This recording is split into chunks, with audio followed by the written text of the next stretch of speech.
Ash Crossan of Entertainment Tonight recently interviewed Dave Filoni about the Siege of Mandalore story arc. In one of her questions, she specifically asked him about the last scene including Darth Vader. She asked, "Can you talk about putting that scene together and the idea of actually including the fully formed Vader in the show?" And Filoni replied by saying, "That's an idea that I've had for a long time. As I went over different ways to end the show, that was always one of the options I had. Ultimately, since Star Wars is a saga about the Skywalker family and Anakin plays a large role in the Clone Wars, but also in Ahsoka's life, I felt that if you watch the 4 parts, as much as Sidious has his hidden layer of character arc in the episodes, so does Anakin. I wanted to draw a full arc for him, where if you've never seen Star Wars, you hopefully will be able to understand that the young man that Ahsoka is very good friends with, that's like a brother to her in the beginning, that the villain Maul says, hey, he's going to turn out to be this bad guy. In the end, you see that. Well, that was actually unfortunately true."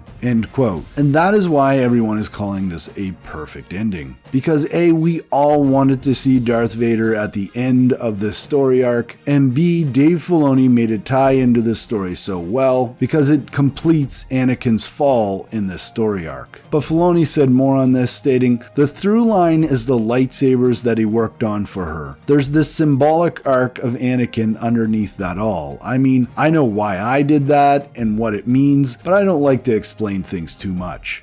End quote. So I think what Filoni is getting at is that in this Siege of Mandalore series, the blue lightsabers that Anakin gives Ahsoka, they're meant to be a symbol of their friendship. Ahsoka does not believe in the Jedi Council when she takes those lightsabers from Anakin, but she does still believe in him, her former master. And in her last scene, her leaving those lightsabers behind is her not just trying to cover her tracks or faking her death, but it's much more than that. It's that she stopped believing in Anakin and that their friendship is over. It's dead. Remember, she overheard what happened to Anakin. She may even know that he killed Mace Windu. Not to mention Maul warned her about what was going to happen. Deep down inside, I believe she knows what's going to happen to him. She just won't admit it to herself. I believe Dave confirms this when he states later in the interview, Ahsoka is going to deny what certain truths might be and not accept certain things because they are terrible. All the way through Rebels, you see that she is not willing to accept the truth, even though it's eventually staring her in the face.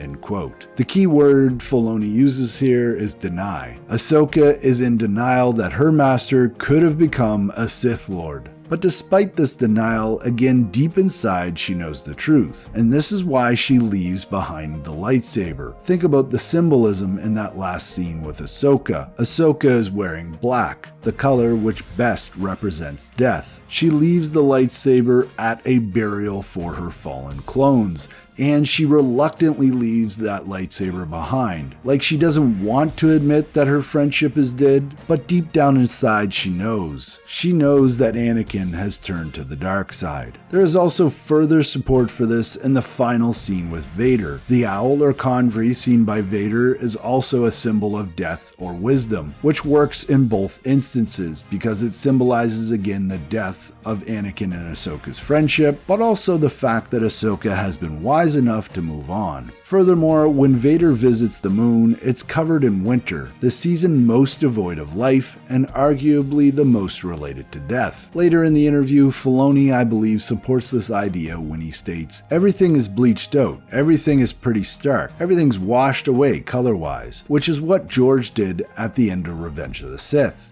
End quote. Now, at the end of Revenge of the Sith, I believe the lack of color symbolizes the death of the Jedi and the Republic. So it's a very similar ending to what we have here at the end of Clone Wars Season 7, and Filoni pretty much states this. He says, a lot of things I do are just ways of taking what George did and reasserting them, enhancing them, showing that this is what his half of Star Wars is all about. End quote. So again, I believe this all supports my speculation on this symbolism that really these last two scenes are the end of Ahsoka and Anakin's friendship, that deep down inside, Ahsoka knows what happened to Anakin. She's just not willing to admit it. And likewise, I believe Vader knows that Ahsoka has actually escaped all this and is alive out there. But that all said, there's still one thing I'm wondering about. Why would Vader keep the lightsaber? It reminds him of his past, and this seems to go against what we know about him. He's supposed to track down and kill things that remind him of his past. He eliminates them. It would have made a lot of sense to me if he had crushed that lightsaber in his hand out of hatred